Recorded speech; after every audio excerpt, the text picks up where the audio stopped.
여러분, 안녕하세요. 그리고 환영합니다. 오늘 제가 여러분께 들려드릴 이야기는 어쩌면 제 인생에서 가장 아팠고 또 가장 눈부셨던 순간에 대한 기록입니다. 만약 여러분이 세상에서 가장 사랑하는 남편이 매일 밤 다른 여자를 원한다고 그렇게 소름 돋는 말을 속삭인다면 어떨 것 같으신가요? 심지어 그 남편이 시평생을 책만 읽으며 점잖게 살아온 대학 교수였다면요, 믿기지 않으시겠지만 이것은 바로 올해 잃은 살인 오수연의 이야기입니다. 그리고 저는 그의 24번째 여자였습니다. 그 끔찍한 밤이 있기 전까지. 오수연 여사의 황혼은 그야말로 꿀처럼 달콤했다. 첫 남편과 젊은 나이에 사별하고 억척스럽게 홀로 아들을 키워 출가시킨 후 찾아온 긴 외로움의 시간 끝에 그녀는 이민준이라는 남자를 만났다. 은퇴한 문학 교수였던 그는 그녀의 메마른 삶에 단비처럼 스며들었다. 두 사람의 재혼은 늦깎이 사랑의 정석과도 같았다. 그들의 집은 서울 근교의 작은 단독주택이었다. 마당에는 사계절 내내 꽃이 피었고 거실의 벽면은 바닥부터 천장까지 빽빽하게 책으로 채워져 있었다. 집 안에는 언제나 은은한 책 냄새와 민준 씨가 아침마다 직접 내리는 원두커피 향이 감돌았다. 수연에게 민준은 남편이자 가장 다정한 친구였다. 그는 아침에 눈을 뜨면 아직 잠이 덜 깬 그녀의 귓개실을 읊어주곤 했다. 수연, 내 사랑, 당신이 내뱉는 아침 숨결이 어젯밤 내 꿈에 피었던 난초 향기보다 향기로워. 그런 낯간지러운 말을 그는 70평생을 그래왔다는 듯 자연스럽게 하곤 했다. 처음에는 어색해서 얼굴을 붉혔던 수연도 이제는 그의 그런 낭만을 사랑하게 되었다. 그녀는 민준을 위해 정성껏 식사를 준비했고 그는 그녀가 차린 소박한 밥상을 세상에서 가장 귀한 만찬처럼 아끼고 칭찬해 주었다. 두 사람은 함께 손을 잡고 동네를 산책했고 거실 소파에 나란히 앉아 각자 다른 책을 읽다가 재미있는 구절이라도 나오면 서로에게 읽어주며 웃음 짓는 것이 일상이었다. 수연은 종종 생각했다. 신이 내 젊은 날의 고생을 가엾게 여겨 인생의 마지막에 이렇게 큰 선물을 주시는구나 하고 그녀는 지금의 이 평온한 행복이 영원할 것이라고 믿어 의심치 않았다. 하지만 완벽하게 맑은 하늘에도 자세히 보지 않으면 눈에 띄지 않는 아주 작은 실구름이 끼어 있었다. 변화는 아주 사소한 것들에서부터 시작되었다. 하루는 민준이 외출 준비를 하다 말고 온 집안을 부산스럽게 돌아다니며 무언가를 찾기 시작했다. 허허, 이거 큰일 났네. 내 자동차 열쇠가 어디로 갔을까? 분명 여기 뒀는데. 수연은 웃으며 그를 도왔다. 그리고는 10분 후 냉장고 야채칸에 고이 들어있는 자동차 열쇠를 발견했다. 민준은 멋쩍게 웃으며 말했다. 이런, 내가 정신 좀 봐. 늙으면 어쩔 수 없다니까. 당신 없었으면 오늘 약속에 큰일 날 뻔했어. 수연은 그저 가벼운 건망증이라고 생각하며 함께 웃어넘겼다. 또 어떤 날은 저녁 식사를 하던 중이었다. 민준이 갑자기 흥에 겨운 목소리로 자신이 대학 시절 은사님 댁에 놀러 갔다가 겪었던 재미있는 일화 하나를 들려주었다. 그의 이야기는 언제 들어도 재미있었지만 수연은 조용히 숟가락을 내려놓을 수밖에 없었다. 바로 이틀 전 저녁 그가 똑같은 억양, 똑같은 제스처로 들려주었던 이야기였기 때문이었다. 그녀는 아무 말도 하지 않았다. 남편의 무안함을 사고 싶지 않았다. 그저 처음 듣는 이야기인 척 미소 지으며 고개를 끄덕여 주었다. 나이가 들면 다들 저렇게 말이 많아지고 했던 말을 또 하곤 하지. 그녀는 애써 그렇게 생각하려 했다. 하지만 그날 밤 잠든 남편의 얼굴을 보며 그녀의 마음속에는 설명할 수 없는 작은 불안감이 싹 텄다. 꿀처럼 달콤했던 그녀의 황혼에 아주 희미하지만 분명한 불협화음이 끼어들기 시작하고 있었다. 그녀는 남편의 이마에 흐른 땀을 닦아주며 이 모든 것이 그저 늙어감에 따르는 자연스러운 과정이기를 간절히 기도했다. 그녀는 아직 알지 못했다. 그 작은 건망증이 그녀의 완벽했던 세상을 송두리째 뒤흔들 거대한 폭풍의 전조가 될 것이라는 사실을, 그리고 그 폭풍의 한가운데서 그녀가 듣게 될 끔찍한 한마디가 이미 준비되고 있었다는 것을. 시간이 흐를수록 남편 민준의 실구름 같던 건망증은 점차 짙은 먹구름이 되어 수연의 마음을 뒤덮기 시작했다. 이제 그는 단순히 물건을 엉뚱한 곳에 두는 수준을 넘어섰다. 함께 매일같이 산책하던 공원길 한복판에서 그는 갑자기 걸음을 멈추고 여기가 어디지? 라며 낯선 표정을 지을 때가 있었다. 40년 지기 친구가 집에 찾아왔을 때 그는 친구의 얼굴을 보고도 한참 동안이나 이름을 기억해내지 못했다. 그럴 때마다 수연은 애써 웃으며 우리 영감탱이가 요즘 깜빡깜빡해요 라며 분위기를 수습했지만 등 뒤에서는 식은땀이 흘렀다. 남편은 자신의 상태를 인지하지 못하는 듯했다. 그는 그저 나이가 드니 총기가 흐려지나 바라며 허허 웃어넘길 뿐이었다. 하지만 수연은 알 수 있었다. 이것은 단순한 노화 현상이 아니었다. 남편의 기억이라는 단단했던 성벽에 보이지 않는 균열이 생겨나고 있었다. 그녀는 애써 불안감을 떨치려 노력했다. 괜찮을 거라고. 그저 잠시일 거라고. 그녀는 남편 앞에서 더 밝게 웃고 더 살갑게 굴었다. 자신의 사랑으로 그 균열을 메울 수 있을 거라고. 그렇게 믿고 싶었다. 비극은 가장 행복해야 할 순간에 가장 예고 없이 찾아왔다. 그날은 두 사람의 5번째 결혼기념일이었다. 수연은 아침부터 정성껏 음식을 준비했다. 남편이 가장 좋아하는 갈비찜과 잡채, 그리고 조개 미역국. 저녁에는 케이크에 촛불도 켤 생각이었다.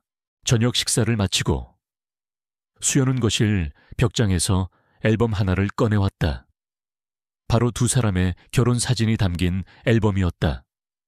해마다 결혼 기념일이면 두 사람은 이 앨범을 함께 보며 그날의 행복을 추억하곤 했다. 그것은 그들만의 소중한 의식이었다. 여보, 우리 이때 생각나요. 당신이 축시 낭독하다가 너무 떨어서 다들 얼마나 웃었는지. 수연은 소파에 나란히 앉아 남편의 팔에 머리를 기댔다. 민준도 행복한 미소를 지으며 앨범을 넘겼다. 그럼 기억나지? 당신 웨딩드레스 입은 모습이 너무 눈이 부셔서 준비해간 구절을 다 잊어버렸잖소. 두 사람은 사진 한 장 한 장을 넘기며 추억에 잠겼다. 하객들의 얼굴, 조금은 촌스러웠던 자신들의 모습, 모든 것이 어제 일처럼 생생했다. 수연은 이 순간이 너무나 행복해서 그동안의 불안감을 잠시 잊을 수 있었다. 앨범의 마지막 장에 다다랐다. 그곳에는 두 사람이 예식이 끝나고 환하게 웃으며 서로를 마주보고 있는 가장 아름다운 사진이 붙어 있었다. 이 사진이 제일 좋아. 당신 눈에 내가 가득 담겨 있잖아. 수연이 속삭이듯 말했다. 그런데 민준의 반응이 이상했다. 그는 사진을 한참 동안 뚫어져라 쳐다보고 있었다. 그리고는 천천히 고개를 들어 곁에 앉은 수연의 얼굴을 바라보았다. 그의 눈빛이 달라져 있었다. 언제나 자신을 향해 있던 따뜻하고 다정한 온기는 온데간데 없고 그 자리에는 낯선 혼란과 희미한 경계심이 서려 있었다. 그는 마치 처음 보는 사람처럼 그녀의 얼굴을 샅샅이 훑어보았다. 여보, 수연이 불안한 목소리로 그를 불렀다. 민주는 그녀의 목소리를 듣지 못하는 것 같았다. 그는 조심스럽게 손을 들어 수연의 뺨을 어루만졌다. 하지만 그 손길은 사랑하는 아내를 만지는 손길이 아니었다. 오래된 그림 속 인물을 확인하는 듯한 탐색적이고 망설이는 손길이었다. 그리고 그의 입에서 나온 한마디는 수연의 완벽했던 세상을 산산조각 내기에 충분했다. 참 곱다. 당신, 세월이 흘러도 하나도 안 늙었네. 혜정아, 혜정. 그것은 30년 전 병으로 일찍 세상을 떠난 그의 첫 번째 아내의 이름이었다. 수연의 심장이 바닥으로 더 이상 떨어질 곳도 없는 심연으로 추락했다. 세상의 모든 소리가 사라지고 오직 남편의 목소리만이 악몽처럼 그녀의 귓가를 맴돌았다. 그는 지금 자신을 보고 있는 것이 아니었다. 자신의 얼굴을 통해 수십 년 전의 다른 여자를, 그의 죽은 아내를 보고 있었다. 자신이 그저 그녀의 대용품에 불과했다는 끔찍한 진실을 마주한 기분이었다. 그녀는 숨을 쉴 수가 없었다. 몸이 차갑게 굳어갔다. 그녀는 저도 모르게 그의 손을 뿌리치고 자리에서 반쯤 몸을 일으켰다. 그녀의 격한 반응에 민주는 그제야 꿈에서 깨어난 듯했다. 그의 눈이 몇 번 깜빡이더니 혼란스러웠던 초점이 다시 돌아왔다. 그는 방금 자신이 무슨 말을 했댔는지 전혀 기억하지 못하는 얼굴이었다. 그는 겁에 질려 하얗게 질린 수연의 얼굴을 보고 오히려 더 놀라며 물었다. 왜 그래? 수연 당신 어디 안 좋아? 얼굴이 왜 이렇게 창백해? 그의 눈에는 다시 그녀가 사랑했던 다정한 남편의 모습이 돌아와 있었다. 그는 정말로 아무것도 기억하지 못했다. 방금 자신의 입에서 나온 잔인한 말들을, 그 말들이 아내의 심장에 얼마나 깊은 상처를 냈는지를, 그 사실이 수연을 더욱 절망하게 만들었다. 아니에요. 그녀는 간신히 목소리를 쥐어짰다. 그냥 갑자기 좀 피곤해서 나 먼저 좀 들어갈게요. 그녀는 앨범을 거실 바닥에 내버려 둔 채 비틀거리며 침실로 도망쳤다. 그녀는 침대에 엎드려 소리 없이 울었다.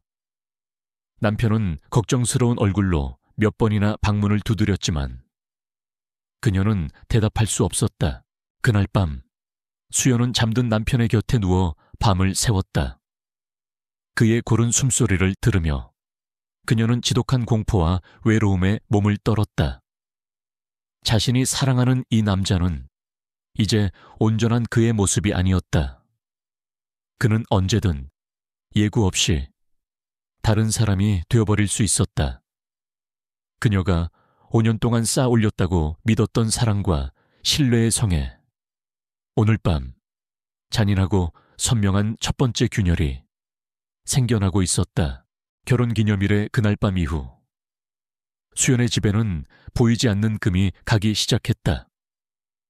민주는 다음 날 아침 아무것도 기억하지 못하는 듯 평소처럼 다정하게 그녀를 대했다. 하지만 수연은 예전처럼 그를 보며 웃을 수 없었다. 그녀의 마음속에는 혜정이라는 이름이 가시처럼 박혀 시도 때도 없이 그녀를 찔러댔다. 민준의 상태는 특히 해가 지고 나면 눈에 띄게 나빠졌다.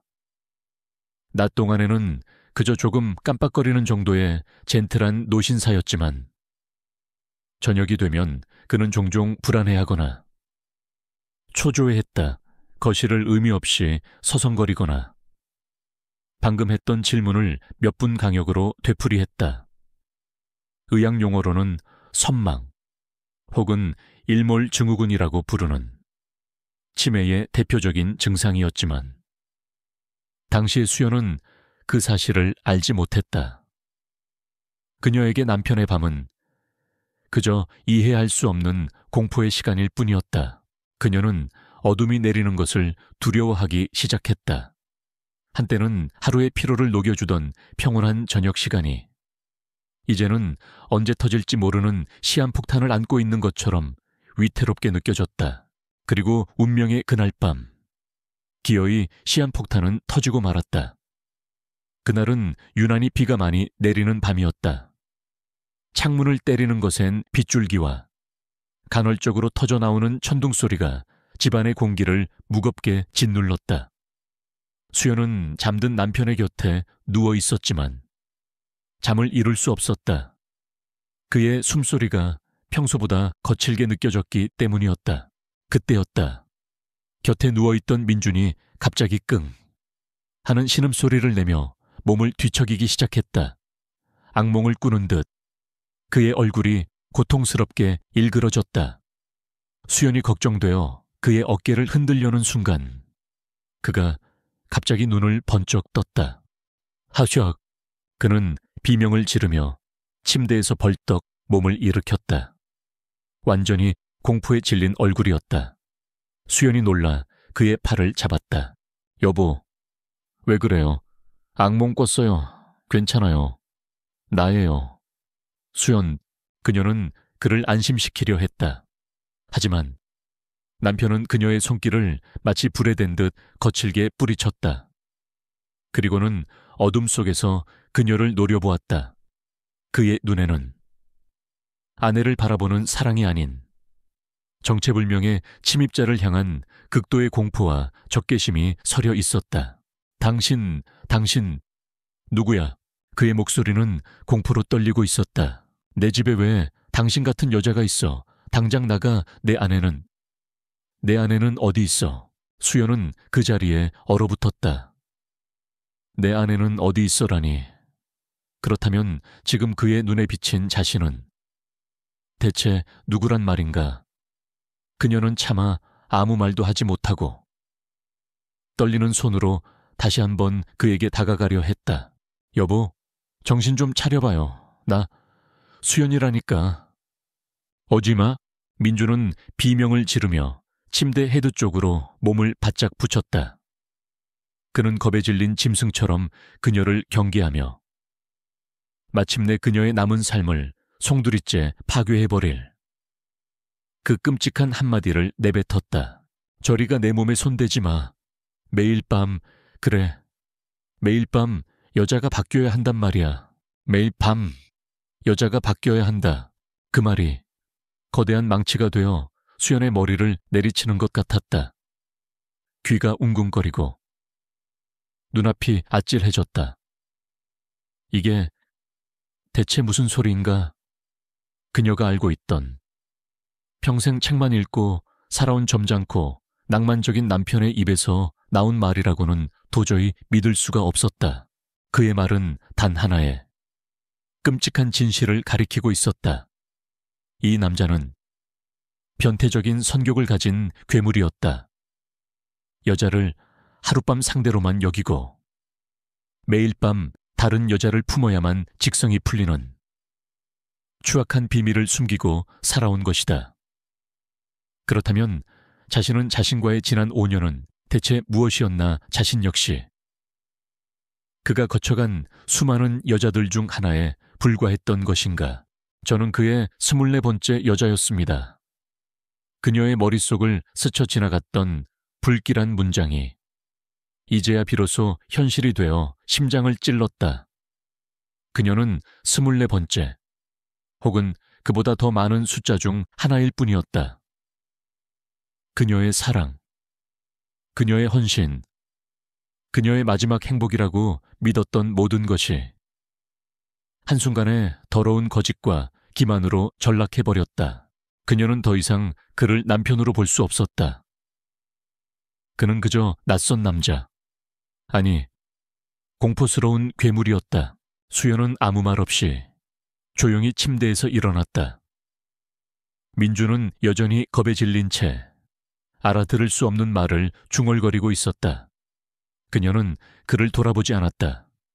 침실 문을 열고 나와 문을 닫았다. 마치 자신의 지난 5년의 세월에 마침표를 찍는 것처럼 그녀는 거실 소파에 웅크리고 앉아 얇은 담요를 뒤집었었다. 창밖에서는 여전히 폭풍우가 몰아치고 있었다. 하지만 그녀의 마음속에서 휘몰아치는 폭풍에 비하면 그것은 아무것도 아니었다. 사랑은 죽었다. 신뢰는 깨졌다. 그리고 그녀의 마지막 행복은 산산조각 나버렸다. 칠흑 같은 어둠 속에서 그녀는 영혼까지 얼어붙는 듯한 추위에 하염없이 몸을 떨고 있었다. 밤새 몰아쳤던 폭풍우는 아침이 되자 거짓말처럼 그쳐 있었다. 하지만 수연의 집을 뒤덮은 마음의 폭풍은 이제 시작이었다. 다음 날 아침, 민주는 지난밤의 일을 전혀 기억하지 못했다. 그는 평소처럼 잠에서 깨어나 창밖의 맑은 하늘을 보며 기분 좋게 기지개를 켰다. 그리고는 곁에 누운 수연의 이마에 입을 맞추려 했다. 수연, 좋은 아침이... 수연이 자신도 모르게 몸을 피하자 민준의 손이 허공에서 멈칫했다. 그는 의아한 표정으로 그녀를 바라보았다. 왜 그래? 어디 안 좋아? 아니요. 먼저 일어나서 아침 준비할게요. 수연은 그의 눈을 마주치지 않고 서둘러 침대에서 빠져나왔다. 그녀의 목소리는 얼음장처럼 차가웠다. 그녀는 더 이상 그의 낭만적인 아침 인사를 받아줄 수 없었고 그의 다정한 손길을 견딜 수가 없었다. 그녀에게 그는 이제 사랑하는 남편이 아니라 밤마다 다른 여자를 원하는 추악한 욕망을 숨긴 낯선 괴물일 뿐이었다. 그날 이후 집안의 모든 풍경이 달라졌다. 아침마다 집안을 가득 채우던 커피 향은 사라졌다. 수연은 더 이상 그를 위해 원두를 갈지 않았다. 식탁에서는 어떤 대화도 오가지 않았다. 그녀는 기계적으로 음식을 차리고 말없이 밥을 먹고 소리 없이 그릇을 치웠다. 저녁마다 거실 소파에 나란히 앉아 책을 읽던 평화로운 시간도 사라졌다. 그녀는 저녁 식사가 끝나면 곧바로 자신의 방으로 들어가 문을 잠갔다. 밤이 되면 그가 잠든 것을 확인한 후에야 고양이처럼 조용히 침대로 들어가 그에게서 최대한 멀리 떨어진 차에 등을 돌리고 누웠다. 그녀는 그를 돌보았다. 약 먹을 시간을 챙기고 식사를 차리고 옷을 갈아입혔다. 하지만 거기에는 어떤 애정도 담겨 있지 않았다. 그것은 사랑하는 남편을 위한 헌신이 아니라 병든 노인을 향한 차가운 의무감이자 동정이었다. 그녀는 그의 육체는 돌보았지만 그의 영혼은 철저히 외면했다. 두 사람 사이에는 눈에 보이지 않지만 그 어떤 벽보다도 단단하고 차가운 벽이 세워지고 있었다. 자신의 기억이 군데군데 끊겨 있다는 사실을 어렴풋이 짐작만 할 뿐인 민주는 아내의 갑작스러운 변화에 속수무책으로 상처받았다. 맑은 정신이 돌아올 때마다 그는 고통스러워했다. 수연, 내가 혹시 당신에게 무슨 큰 잘못이라도 한 거요. 제발 말을 해줘. 왜 그렇게 나를 벌레 보는 듯한 눈으로 쳐다보는 거요. 그가 애원하듯 물을 때마다 수연은 입술을 깨물었다. 차라리 당신이 치매에 걸렸다고. 그래서 헛소리를 한 거라고 말해준다면. 하지만 그녀의 눈에 그는 그저 자신의 추악한 본성을 기억상실 뒤에 숨기는 파렴치 아닐 뿐이었다. 그녀는 차마 입에 담을 수 없는 그의 말을 다시 한번 자신의 입으로 확인하고 싶지 않았다. 그래서 그녀는 침묵했다. 그리고 그녀의 침묵은 민준에게 가장 큰 형벌이 되었다. 갈등은 외부에서 터져나왔다. 주말 오후 민준의 아들인 재혁이 예고 없이 집을 찾아왔다. 재혁은 아버지의 재혼을 처음부터 탐탁지 않게 여겼던 아들이었다. 그는 수연이 아버지의 재산을 노리고 접근한 것이라고 굳게 믿고 있었다. 제역이 들어선 집안의 공기는 얼음장 같았다. 아버지는 소파에 멍하니 앉아 초점 없는 눈으로 창밖을 보고 있었고, 새어머니라는 여자는 차갑고 무표정한 얼굴로 부엌에 서 있었다. 예전에 방문했을 때와는 180도 다른 풍경이었다. 아버지, 저 왔어요. 새어머니. 안녕하세요. 제역의 인사에 수연은 짧게 고개만 까딱했을 뿐 어떤 대꾸도 하지 않았다. 제역의 눈에 그 모습은 아픈 아버지를 방치하는 사악한 계모의 모습, 바로 그것이었다. 그의 의심이 확신으로 변하는 순간이었다. 그는 아버지를 잠시 살피는 척하다가 수연을 따로 불러내 거실 구석으로 데려갔다. 그리고는 노골적인 적대감을 담아 비아냥거리듯 말했다. 아버지가 요즘 많이 편찮으신 것 같은데 새어머니는 별로 걱정도 안 되시나 봅니다. 하기야 이제 병들고 쓸모없어지셨으니 본색을 드러내시는 거겠죠. 아이, 우리 아버지가 평생 모은 재산 때문에 결혼하신 거 내가 모를 줄 아셨습니까? 이제 목적 달성이 가까워지니 슬슬 학대라도 하시는 겁니까? 학대. 재산, 아들의 입에서 나온 말은 며칠 전 수연의 딸이 했던 말과 놀랍도록 닮아 있었다. 수연은 기가 막혀 아무 말도 할 수 없었다.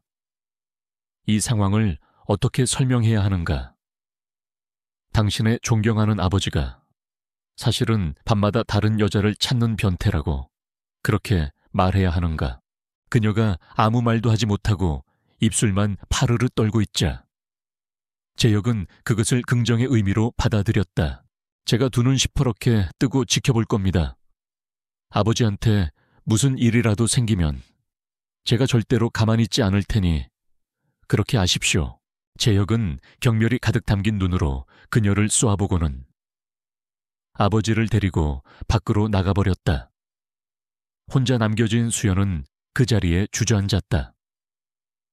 남편에게는 괴물 취급을 당하고 의부사들에게는 사기꾼 취급을 받는다. 그녀의 세상은 사방이 막혀버린 감옥이었다.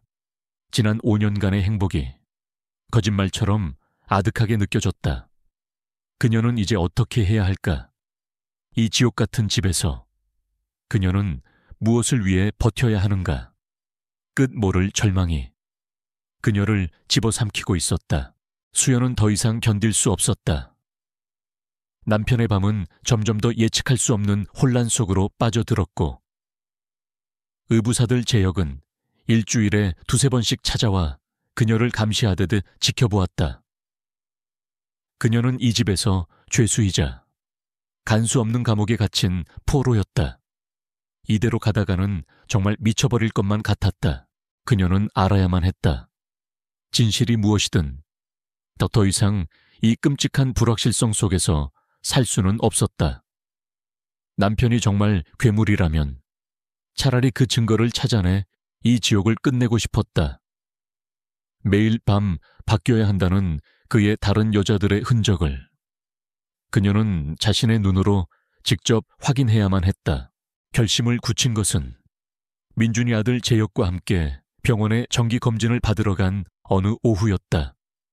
집이 텅 빈 몇 시간, 그녀에게 주어진 유일한 기회였다. 그녀의 발걸음은 남편의 서재로 향했다.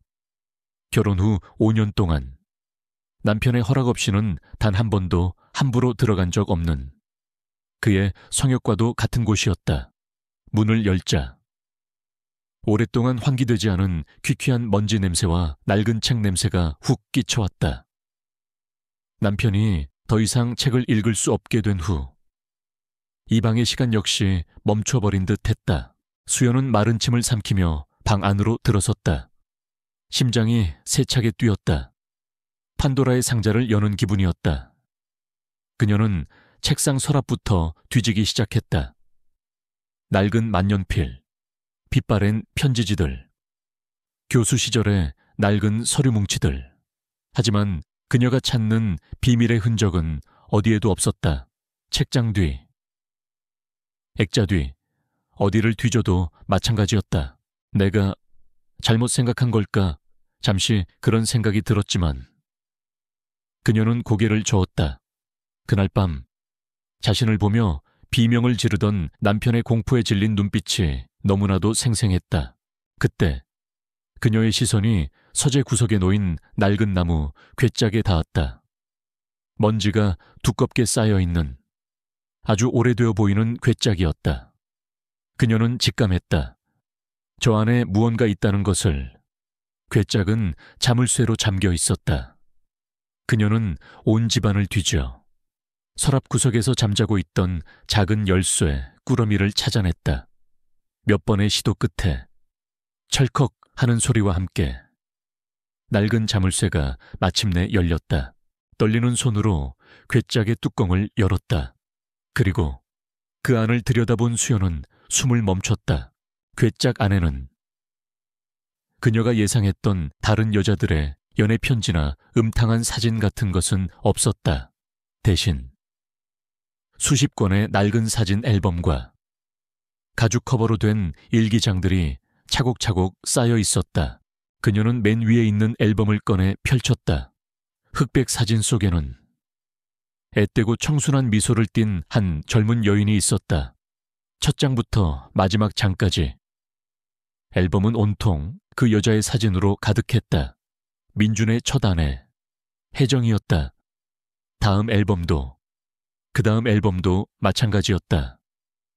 두 사람이 처음 만나 설레던 순간부터 짧았던 신혼생활의 행복한 모습까지 그곳에는 오직 한 여자, 혜정의 시간만이 존재했다.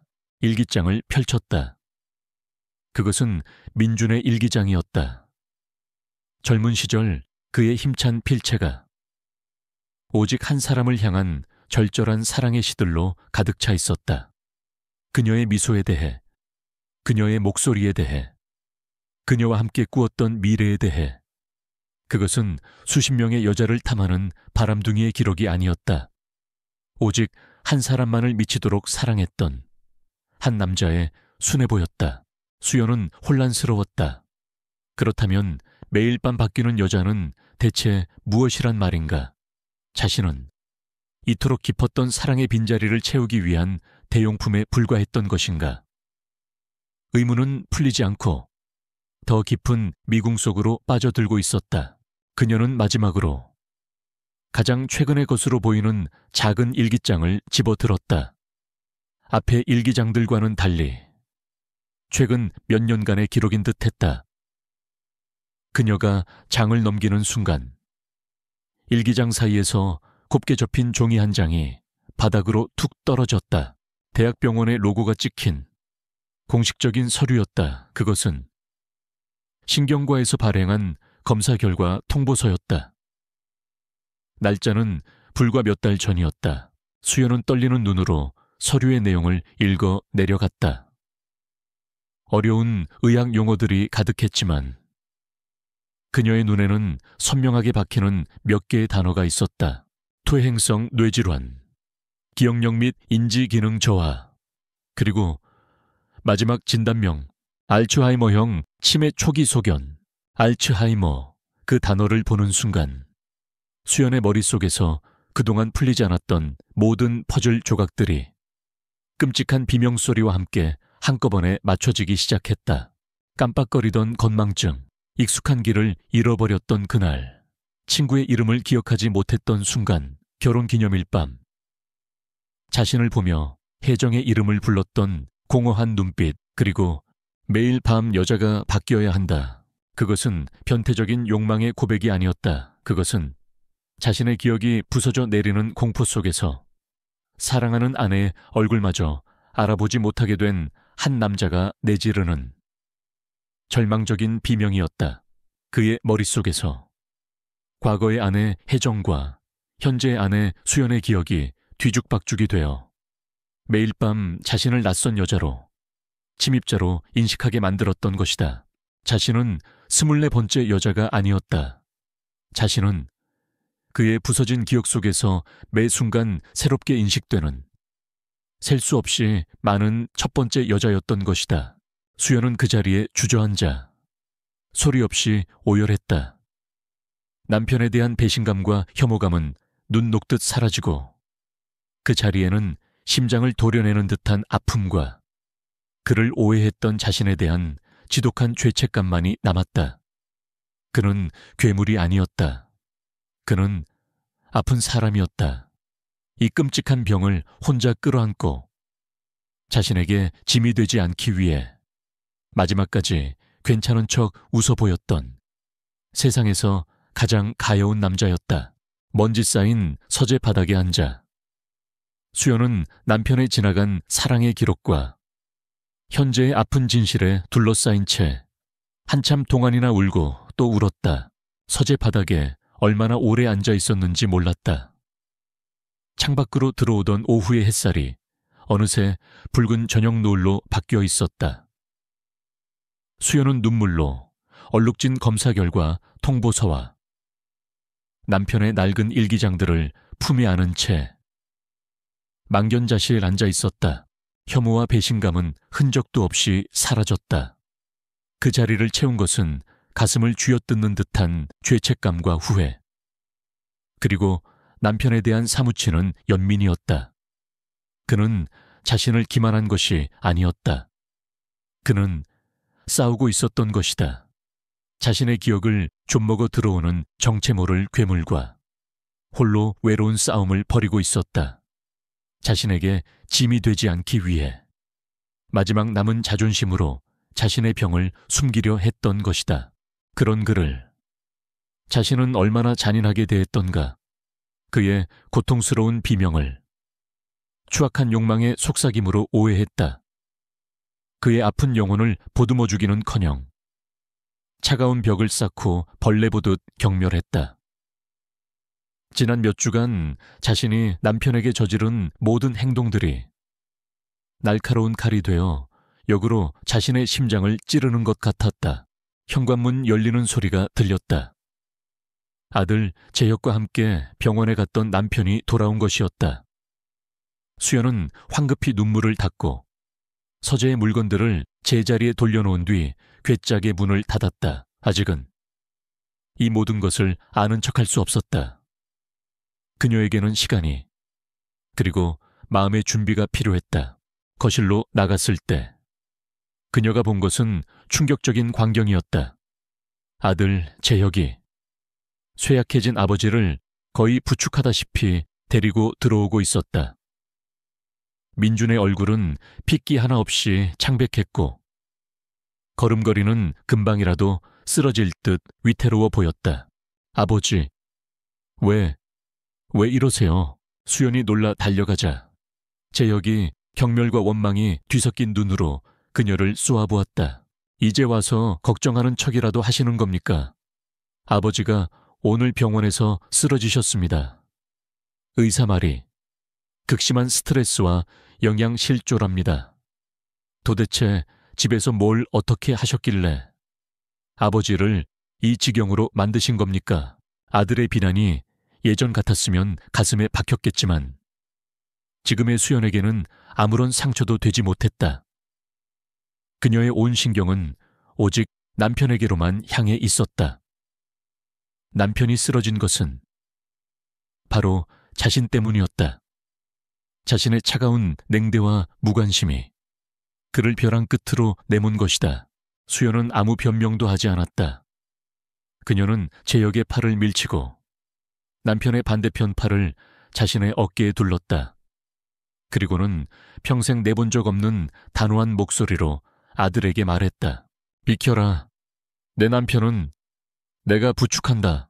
그녀의 서늘하지만 단호한 기세에 재혁은 저도 모르게 한 걸음 뒤로 물러섰다. 수연은 작은 체구였지만 온 힘을 다해 남편을 침실까지 옮겼다. 그녀는 남편을 침대에 조심스럽게 눕히고 땀으로 축축한 그의 이마를 물수건으로 닦아주었다. 그리고는 죽을 끓이기 위해 주방으로 향했다. 그녀의 뒷모습을 보던 재혁의 마음속에는 혼란이 일었다.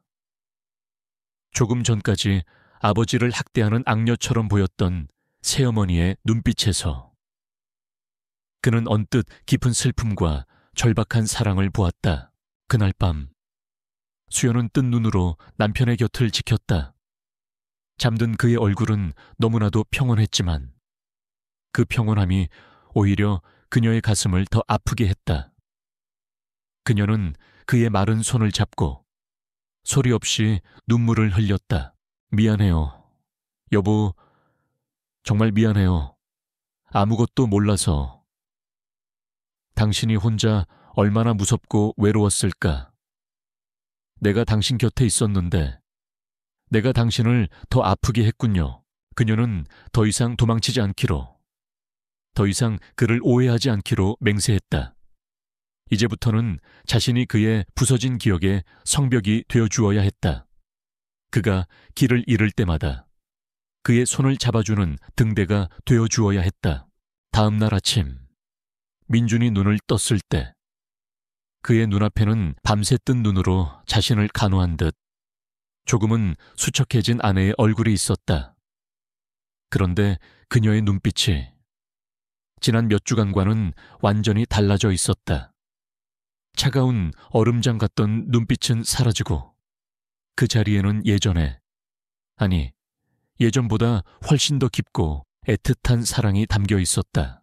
수연, 민준이 어리둥절한 목소리로 그녀를 불렀다. 수연은 그의 뺨을 부드럽게 쓰다듬으며 환하게 미소 지었다. 그것은 모든 것을 용서하고 모든 것을 끌어안기로 결심한 성숙한 사랑의 미소였다. 일어났어요. 여보, 내가 당신 좋아하는 전복죽 쑤어놨는데 얼른 먹고 기운 차려야죠. 그녀의 목소리는 봄날의 햇살처럼 따뜻했다. 민주는 아직 상황을 이해할 수 없었지만 아내의 변화가 너무나 기뻐서 그저 어린아이처럼 고개를 끄덕일 뿐이었다. 그날부터 수연은 달라졌다. 그녀는 더 이상 남편의 이상 행동에 불안해하거나 상처받지 않았다. 그가 자신을 알아보지 못하고 낯설어할 때면 그녀는 웃으며 말했다. 어머, 저를 잊으셨구나. 저는 당신을 세상에서 가장 사랑하는 아내, 오수연이에요. 우리 어제 저녁에도 같이 된장찌개 끓여 먹었잖아요. 그가 첫 아내 혜정의 이름을 부를 때면 그녀는 질투하는 대신 그의 기억에 공감해 주었다. 혜정 씨, 참 고운 분이셨죠. 당신 일기장에서 봤어요. 당신이 얼마나 그분을 사랑했는지 그 마음 저도 충분히 이해해요.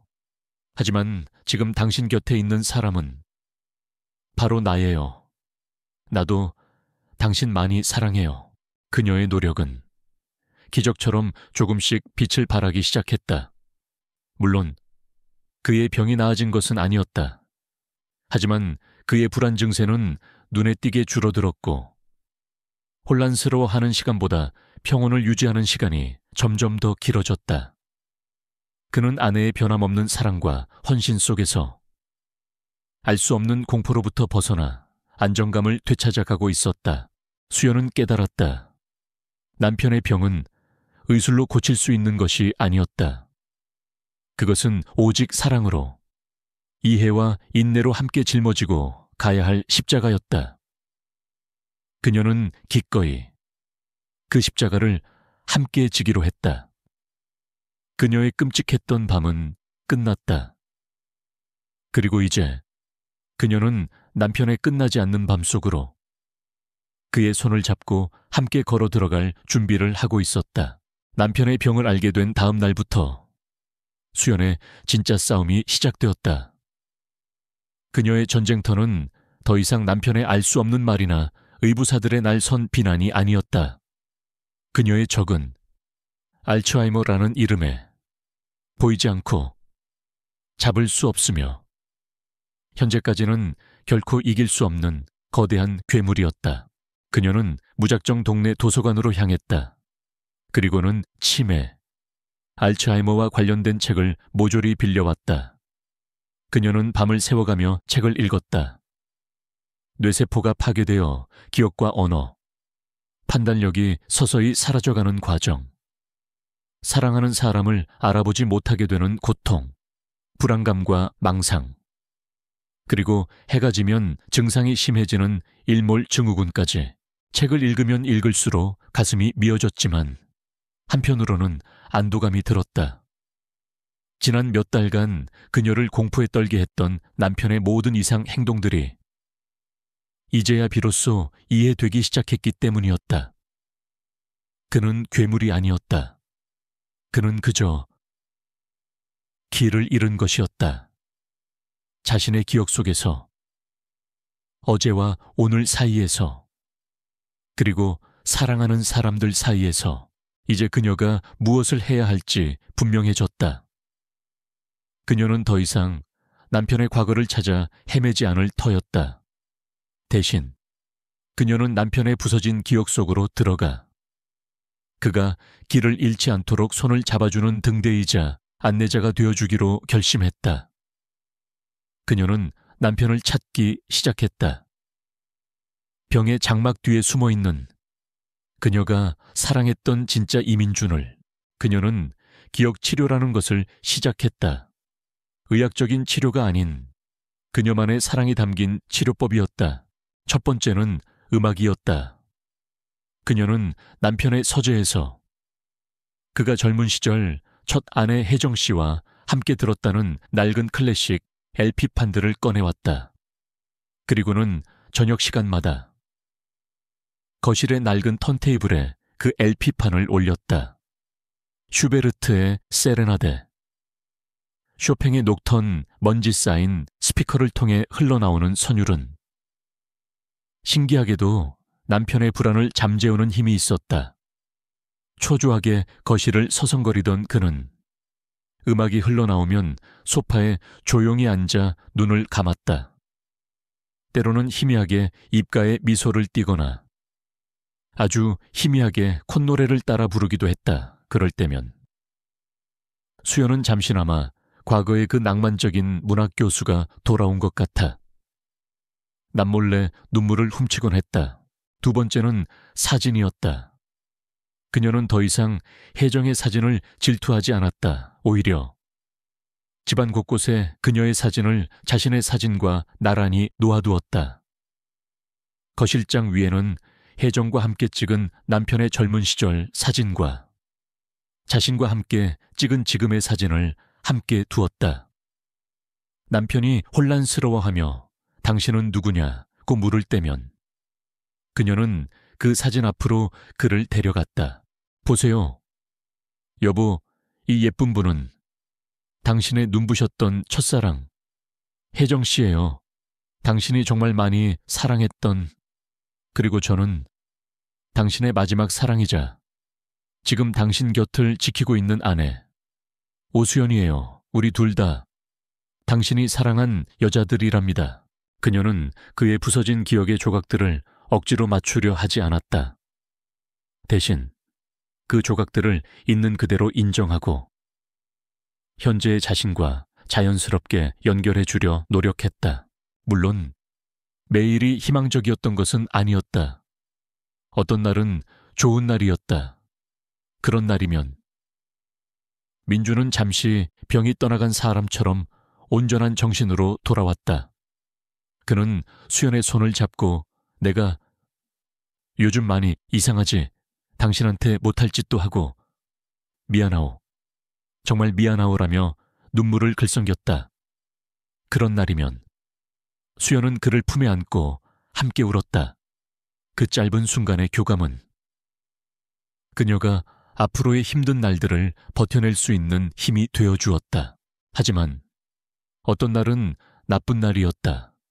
그런 날이면 그는 아내를 전혀 알아보지 못하고 하루 종일 침묵 속에 갇혀 있거나 잊지도 않은 사람을 보며 화를 내기도 했다. 예전 같았으면 상처받고 절망했겠지만 이제 그녀는 달랐다. 그녀는 그것이 남편이 아닌 남편의 머릿속에 들어앉은 병마가 하는 짓이라는 것을 알았다. 그녀는 그의 분노를 아픈 아이의 투정처럼 묵묵히 받아주었다. 그리고는 그의 손을 잡고 그가 가장 좋아했던 이에시를 나직하게 읊어주었다. 그녀의 역할은 이제 아내를 넘어섰다. 그녀는 그의 기억이었고 그의 역사였으며 그의 현재를 지탱해주는 유일한 닻이었다. 그녀의 사랑은 꿀처럼 달콤했던 낭만적인 사랑을 넘어 어떤 폭풍 후에도 흔들리지 않는 깊고 성숙한 헌신적인 사랑으로 변해가고 있었다. 그녀는 마침내 남편을 찾았다. 그의 추악한 비밀 속에서가 아니라 그의 아픈 영혼 속에서, 그리고 그를 이해하게 된 순간 그녀는 비로소 자신 역시 온전하게 그를 사랑할 수 있게 되었다. 이 길고 외로운 싸움의 끝이 어디일지는 알 수 없었지만 그녀는 더 이상 두렵지 않았다. 수연의 세상은 이제 남편 민준의 기억과 시간표에 맞춰 다시 설계되었다. 그녀는 더 이상 그의 텅 빈 눈빛을 두려워하지 않았고 그의 혼란스러운 말을 슬퍼하지 않았다. 대신 그녀는 그의 곁에서 그의 부서진 기억의 조각들을 이어주는 굳건하고 따뜻한 접착제가 되어주기로 했다. 가장 먼저 바뀐 것은 공포의 공간이었던 침실의 아침 풍경이었다. 수연은 이제 남편보다 늘 1시간 먼저 일어났다. 그녀는 조용히 일어나 남편이 가장 좋아하는 차를 우려내고 침대 옆 협탁 위에는 두 사람의 결혼사진 액자를 올려두었다. 남편이 희미한 신음과 함께 잠에서 깨어나면 그녀는 그의 곁에 다가가 앉아 그의 손을 부드럽게 잡아주었다. 그가 혼란스러운 눈으로 자신을 낯설게 쳐다보기 전에 그녀가 먼저 말을 걸었다. 그녀의 목소리는 아침 햇살처럼 부드럽고 명랑했다. 좋은 아침, 내 사랑 잘 잤어요. 그녀는 그의 손을 잡고 협탁 위의 사진을 가리켰다. 저는 당신의 사랑하는 아내 오수연이에요. 보세요. 우리 참 잘 어울리죠. 오늘 아침도 내가 당신 곁에 있어요. 이것은 그들만의 새로운 의식이 되었다. 매일 아침 그녀는 자신을 그에게 새로이 소개했다. 마치 어제 처음 만난 연인처럼. 이 다정한 의식 덕분에 남편이 악몽 같은 혼란 속에서 아침을 맞는 일은 눈에 띄게 줄어들었다. 그는 아침에 눈을 떴을 때 자신을 보며 웃고 있는 아내의 미소와 사진 속 행복한 자신의 모습을 보며 안도감 속에서 하루를 시작할 수 있었다. 그녀는 이제 그의 기억 상실을 교정하려 들지 않았다. 대신 그의 세상 속으로 기꺼이 들어가 함께 길을 잃어주었다. 그가 소파에 앉아 멍하니 혜정이는 오늘 어디 갔나? 라고 중얼거리면 그녀는 그의 옆에 앉아 다정하게 말했다. 혜정 씨는 오늘 하늘나라에서 당신을 지켜보고 있을 거예요. 당신이 이렇게 멋진 분이니 분명 자랑스러워하고 있겠죠. 그리고 지금 당신 손을 잡고 있는 사람은 당신을 많이 사랑하는 지금의 아내 수연이에요. 그녀는 그의 과거를 부정하지 않았다. 그의 사랑했던 기억을 존중해주면서 부드럽게 현재로 그를 이끌어 주었다. 때로는 두 사람이 함께 혜정의 앨범을 보기도 했다. 수연은 더 이상 질투하지 않았다. 사진 속의 젊고 아름다운 여인은 이제 그녀에게 연적이 아니라 자신이 사랑하는 남자의 소중한 일부였다. 그녀는 그가 좋아했던 문학책들을 매일 오후 나직한 목소리로 읽어주었다. 그는 더 이상 복잡한 내용을 이해하지 못했지만 익숙한 단어들의 운율과 아내의 목소리 속에서 평온을 느꼈다. 두 사람은 함께 마당의 작은 텃밭을 가꾸었다. 그는 흙을 만지는 것을 좋아했고 수연은 그의 곁에서 그가 다치지 않도록 돌봐주었다. 물론 그들의 하루하루가 평온하기만 한 것은 아니었다. 하지만 이제 그녀는 흔들리지 않았다.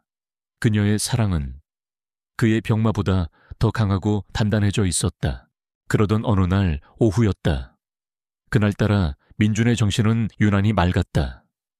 두 사람은 거실 소파에 앉아 수연이 읽어주는 시집을 듣고 있었다. 시 낭독이 끝나고 잠시 침묵이 흘렀다.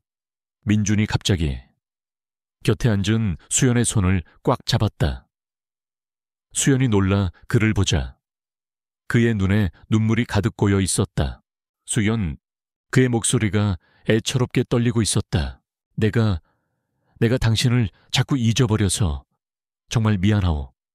내 머리가 내 말을 듣지를 않아. 하지만 그는 잠시 숨을 골랐다. 그리고는 그녀의 손을 자신의 가슴팍으로 가져갔다. 하지만 이것 하나만은 내 머리가 아니라 내 심장이 기억하고 있어. 내 심장이 당신을 아주 많이 사랑한다는 거. 그의 서툰 고백에 수연은 결국 참았던 눈물을 터뜨리고 말았다. 그의 기억은 부서지고 있었지만 그의 심장은 여전히 그녀를 향해 뛰고 있었다. 그녀가 지난 몇 달간 그에게 주었던 사랑이 그의 머리가 아닌 심장에 차곡차곡 쌓이고 있었던 것이다. 그녀는 남편을 끌어안았다. 이 순간의 교감, 이 한마디의 진심, 이것만으로도 그녀의 모든 힘겨운 노력은 충분히 보상받고도 남았다. 그녀는 깨달았다.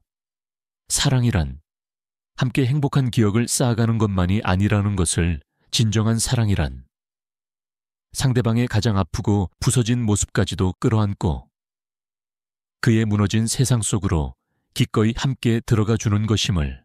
그녀가 그와 한 새로운 약속은 어떤 거창한 맹세가 아니었다. 그것은 매일 아침 나는 당신의 아내 수연이에요 라고 속삭여주는 다정한 의식이었다. 그가 자신의 이름을 잊어도 그녀는 그의 사랑이 되어주고, 그가 세상을 잊어도 그녀는 그의 세상이 되어주겠다는 침묵 속에 가장 위대한 약속이었다. 수연의 헌신적인 사랑 속에서 민주는 점차 안정감을 되찾아갔다. 하지만 그들의 평온한 일상에 마지막 시련이 남아있었다. 바로 아들 재혁이었다. 재혁은 새어머니가 아버지를 완전히 자기 사람으로 만들어 재산을 독차지하려 한다고 굳게 믿고 있었다. 그는 변호사를 만나 아버지에 대한 성년 후견인 신청까지 알아보는 중이었다. 아버지의 재산을 지키고 그를 사악한 계모로부터 구해내야 한다는 것이 그가 생각하는 아들의 도리였다. 어느 주말 오후 재혁은 결판을 내겠다는 듯 굳은 얼굴로 아버지의 집을 찾았다. 그가 현관문을 열었을 때 집안은 평화로웠다. 아버지는 거실 소파에 앉아 햇볕을 쬐며 조용히 클래식 음악을 듣고 있었고, 수연은 그런 아버지의 곁에서 뜨개질을 하고 있었다. 그 모습이 너무나도 평온해서 재혁은 순간 자신이 하려던 말을 잊을 뻔했다. 하지만 그는 마음을 다잡았다. 저 모든 것이 저 여자가 꾸며낸 위선일지도 모른다고 생각했다. 드릴 말씀이 있습니다. 재혁의 차가운 목소리에 수연은 뜨개질을 멈추고 고개를 들었다. 아버지 재산 문제, 그리고 앞으로 아버지를 어떻게 모실 것인지에 대해 오늘 확실히 해야겠습니다. 그는 마치 단판이라도 지으러 온 사람처럼 말했다. 그의 험악한 분위기에 평온하게 음악을 듣던 민준이 불안한 듯 몸을 뒤척이기 시작했다.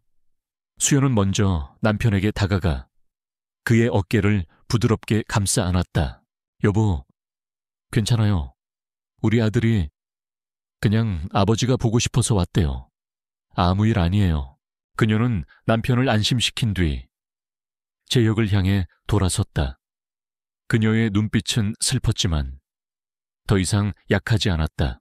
네 아버지를 비난하기 전에, 그리고 이 어미를 의심하기 전에 먼저 내 아버지의 평생이 담긴 마음부터 읽어보거라. 수연은 말없이 서재로 향했다.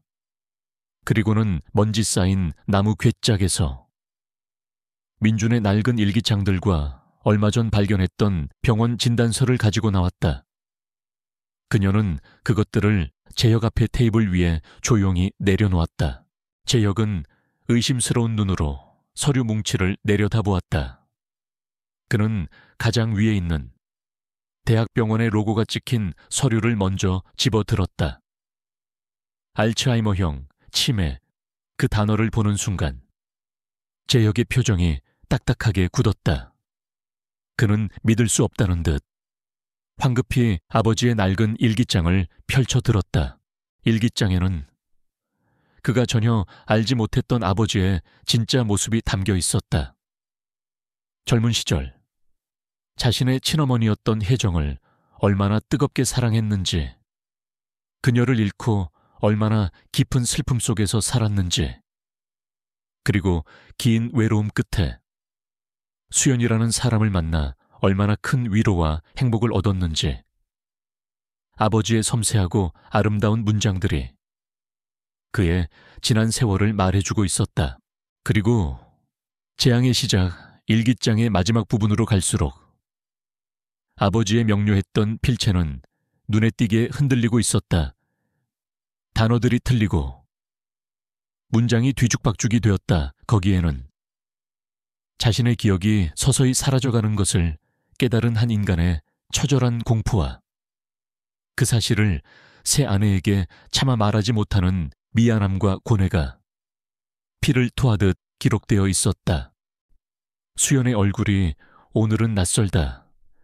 그녀는 나를 보며 웃는데 나는 그녀가 누구인지 한참을 생각해야 했다.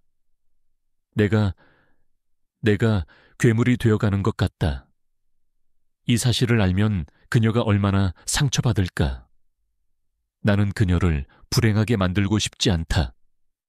제발. 재혁의 손이 부들부들 떨리기 시작했다. 그의 눈에서 뜨거운 눈물이 뺨을 타고 흘러내렸다. 자신이 재산을 노리는 사기꾼이라고 경멸했던 새어머니는 사실 아버지가 마지막까지 지키고 싶었던 유일한 사람이었다. 자신이 학대라고 오해했던 그녀의 행동들은 아픈 남편을 끌어안고 홀로 모든 것을 감내하려 했던 처절한 사랑의 몸부림이었다. 모든 진실을 알게 된 순간 재혁은 무너져 내렸다. 그는 자신의 편협함과 어리석음이 너무나도 부끄러웠다. 그는 아버지와 수연의 앞에 무릎을 꿇었다. 아버지, 제가 다 잘못했어요. 그는 어린아이처럼 흐느끼며 잠든 아버지의 다리를 붙잡고 용서를 빌었다. 그리고는 고개를 들어 눈물로 얼룩진 얼굴로 수연을 바라보았다. 어머니, 정말 죄송합니다. 제가 천하의 불효자식이었습니다. 정말 죄송합니다. 그의 입에서 처음으로 어머니라는 말이 터져 나왔다. 수연은 말없이 다가가 그의 어깨에 손을 얹었다. 그녀의 눈에도 눈물이 고여 있었다. 이제라도 알아주었으면 됐다. 네 아버지는 이제 너와 내가 우리 둘 다 필요하단다. 그녀의 따뜻한 용서에 재혁은 더 큰 소리로 울었다. 그날 오후 세 사람은 한참 동안이나 서로를 부둥켜 안고 울었다. 오해의 얼음은 완전히 녹아내렸고 원망의 상처는 눈물로 씻겨 내려갔다. 그날 이후 재혁은 진정한 아들이자 든든한 지원군이 되었다. 그는 주말마다 집을 찾아와 수연을 도와 아버지를 돌봤다. 때로는 수연에게 잠시의 휴식을 주기 위해 아버지를 모시고 공원을 산책하기도 했다. 가장 큰 폭풍우가 지나간 자리에 가족이라는 이름에 더 단단하고 소중한 관계가 새롭게 자리 잡고 있었다. 가족이라는 이름으로 다시 뭉친 세 사람은 민준의 깊어지는 병을 함께 헤쳐나가기 시작했다. 재혁은 주말마다 아버지를 찾아와 수연이 잠시나마 쉴 수 있도록 도왔다. 그는 더 이상 새어머니를 의심의 눈초리로 보지 않았다. 그의 눈에는 이제 존경과 미안함, 그리고 깊은 감사의 마음만이 담겨 있었다. 집안에는 다시 웃음소리가 들리기 시작했다. 물론 예전과는 다른 종류의 웃음이었다. 민준이 엉뚱한 말을 할 때면 수연과 재혁은 서로를 보며 슬프지만 따뜻한 미소를 지었다. 세 사람은 함께 텃밭을 가꾸었고 오래된 앨범을 보며 그의 기억을 되찾아주려 노력했다. 그들의 집은 더 이상 상처와 오해의 공간이 아닌 서로의 아픔을 보듬는 따뜻하고 단단한 요새가 되었다. 수연의 사랑은 이제 그 누구도 상상할 수 없는 깊이에 이르렀다. 그녀는 남편의 병을 더 이상 없애야 할 저주가 아닌 그의 일부로 받아들이기로 했다. 그리고 그녀만의 마지막 기억 치료를 시작했다. 매일 밤 잠들기 전 수연은 서재의 낡은 괴짝에서 민준이 젊은 시절에 썼던 일기장 한 권을 꺼내왔다. 그리고는 그의 침대 곁에 앉아 나직한 목소리로 그 일기장을 읽어주었다. 그것은 대부분 그가 첫 아내 혜정을 얼마나 열렬히 사랑했는지에 대한 기록이었다. 재혁은 처음에는 그 모습을 이해할 수 없었다. 어머니, 괜찮으세요, 굳이? 제 어머니의 기록을 수연은 부드럽게 미소 지으며 대답했다. 괜찮단다. 이건 질투가 아니라 사랑이야. 나 아버지가 얼마나 아름다운 사랑을 했던 사람인지.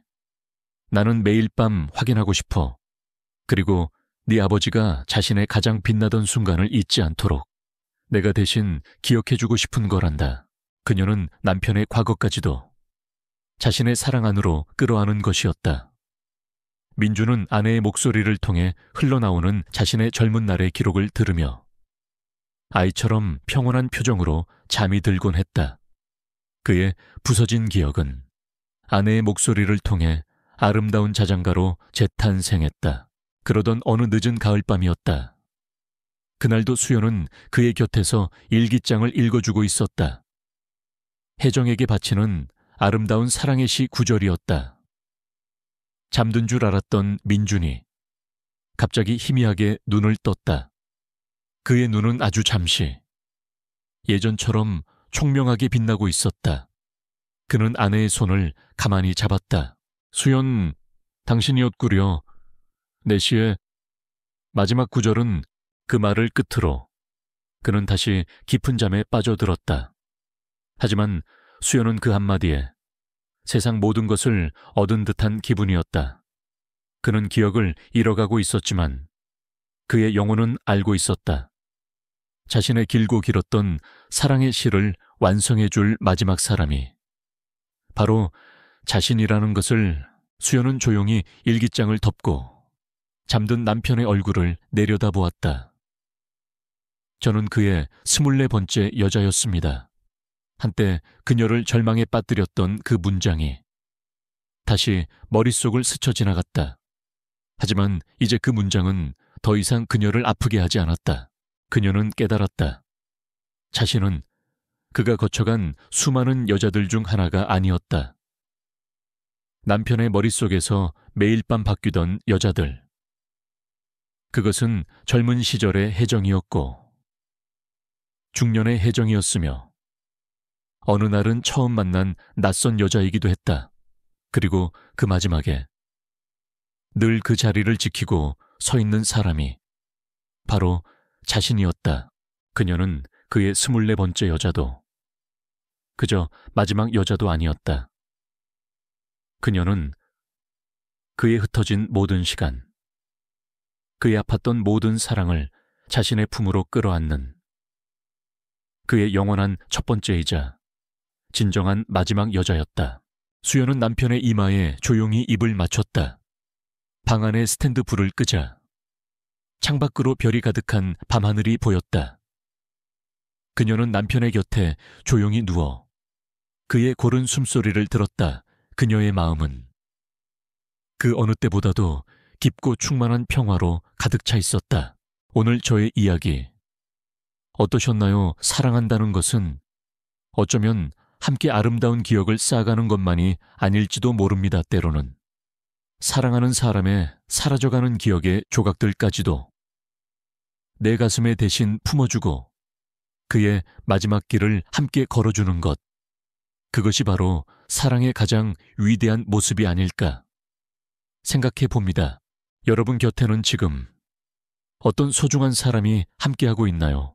그 사람의 빛나는 현재뿐만 아니라 아팠던 과거와 어쩌면 희미해질 미래의 기억까지도 여러분은 얼마나 깊이 사랑하고 계신가요? 여러분의 소중하고 애틋한 사랑 이야기가 있다면 아래 댓글로 함께 나누어 주세요. 오늘 이야기가 여러분의 마음에 깊은 울림을 주었다면 좋아요와 구독으로 저를 응원해 주시는 것 잊지 마세요. 여러분의 따뜻한 마음 하나하나가 저에게는 더 좋은 이야기를 만들 수 있는 가장 큰 힘이 됩니다. 지금까지 들어주셔서 진심으로 감사합니다.